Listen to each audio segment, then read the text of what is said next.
What is going on, YouTube? It is Drew, and I am back with another piece of advice for you as a student. Now, I had just wrapped up finals week, and I interacted with a lot of students who had several difficulties with taking exams or life happenings that prevented them from being able to take the exam in the first place. So this should seem, I would like to say it seems like common knowledge, but apparently it's not. So here are some things that I want to run by you just to make sure you understand what you should be doing if these happen to you. So for starters, I had a lot of students who were taking online exams.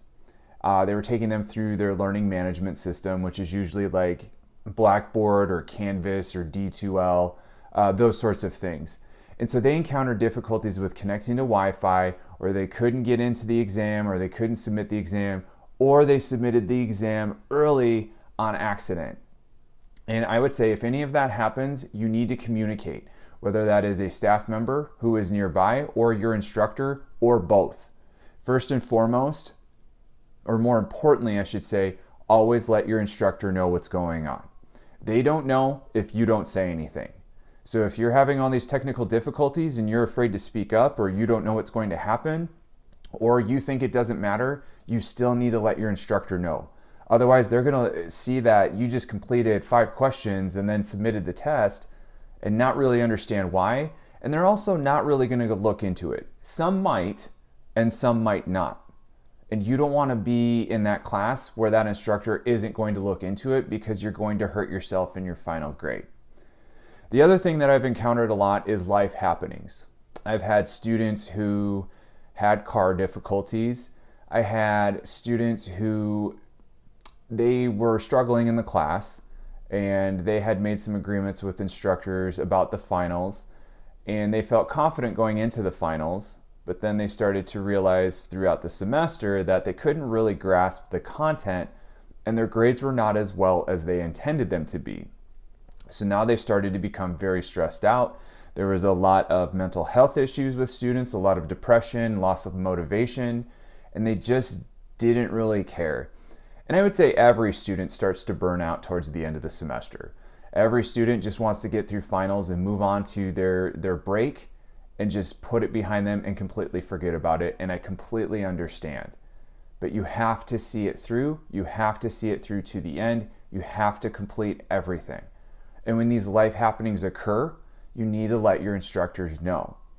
Now, I wouldn't necessarily say let your instructor know that you're going through some mental health issues. It couldn't hurt. I did have one student who had a family member pass, and she did alert her instructors and notify them of this. But what she did is she said, I'm having trouble focusing, but I'm still going to study and I'm still going to show up for this exam. And I think that's appropriate. You're letting the instructor know what's going on, but you're also letting the instructor know, I'm not looking for any concessions or any accommodations in light of what had just happened. That's usually what you want to see with a student in how they approach these difficulties. But if you do have a flat tire, or if your car won't start, or if something's happening where you can't connect to the internet where you are, that is where you need to let your instructor know. You need to let them know right away also, because when you send that email as it happens before the exam or when the exam starts, that email is now a timestamp. So it is in the instructor's email inbox that at that date before the exam started, you were alerting them officially that you had trouble. What would happen in another circumstance is if you had that trouble, you didn't say anything, you took the exam, you struggled, and then you let them know after the fact. Well, the instructors have no way of really validating or verifying that you had that issue before the test. You could have just done poorly because you didn't study, and then after the test say, oh, well, I had car trouble, so that's why I was late, and that's why I didn't submit anything. I had students too who were also feeling ill, and they didn't know what to do, and some were very ill, and they read the syllabus where the syllabus said there are no exceptions to accommodations for the final exam.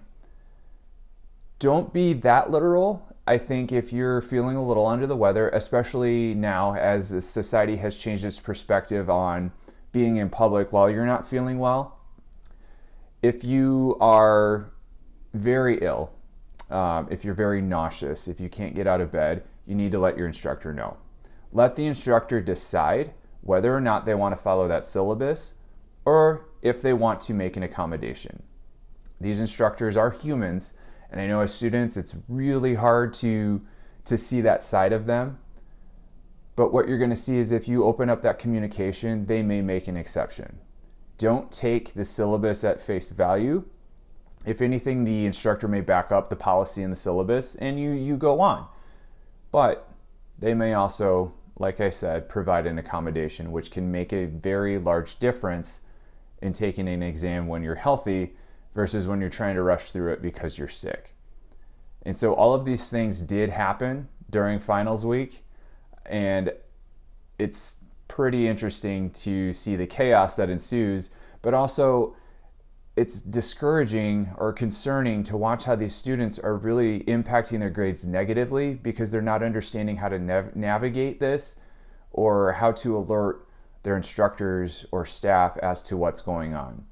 So the main takeaway from this is when something's going wrong, let your instructor know, let any staff know who work with you directly or who work with the instructors.